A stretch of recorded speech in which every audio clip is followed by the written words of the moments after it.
Taste the Daily.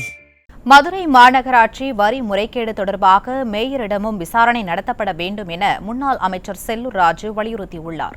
இது தொடர்பாக மதுரையில் செய்தியாளர்களை சந்தித்த அவர், மாநகராட்சி கஜானாவுக்கு செல்ல வேண்டிய வருவாயை திமுகவினர் அபகரித்துக் கொண்டதாக குற்றம் சாட்டினார்.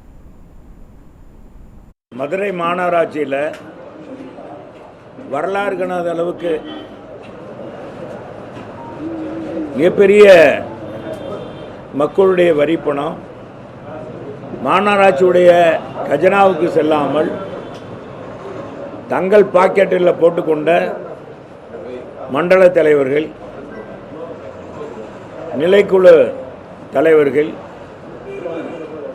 இவர்களுக்கு உதவியாக இருந்த, இவர்களுக்கு தூண்டுகோலாக இருந்த மாநகராட்சியுடைய ஆணையாளர், மாநகராட்சியுடைய அதிகாரிகள்,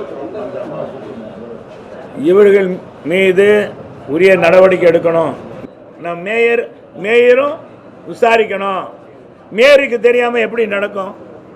ஆனால் வழக்கு முறையாக நடந்திருக்கா அப்படின்னு பார்த்தா இல்லை.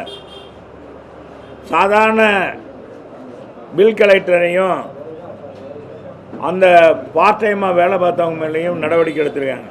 இது கண் துடைப்பு நாடகம் மாதிரி தெரிகிறது. எனவே இது கண் துடைப்பு மாதிரி தெரிகிறது.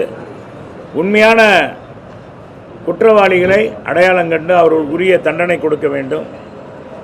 குறிப்பாக மண்டல தலைவர்கள், அவருக்கு துணை போன மண்டல அளவிலான அதிகாரிகள், மாநகராட்சி அதிகாரிகள், அவர்கள் மீதும் உரிய நடவடிக்கையை, மேல் அதிகாரி மீதும் நடவடிக்கை எடுக்க வேண்டும் என்பதுதான் அண்ணா திராவிட முன்னேற்ற கழகத்துடைய பொதுச் செயலாளருடைய நோக்கம்.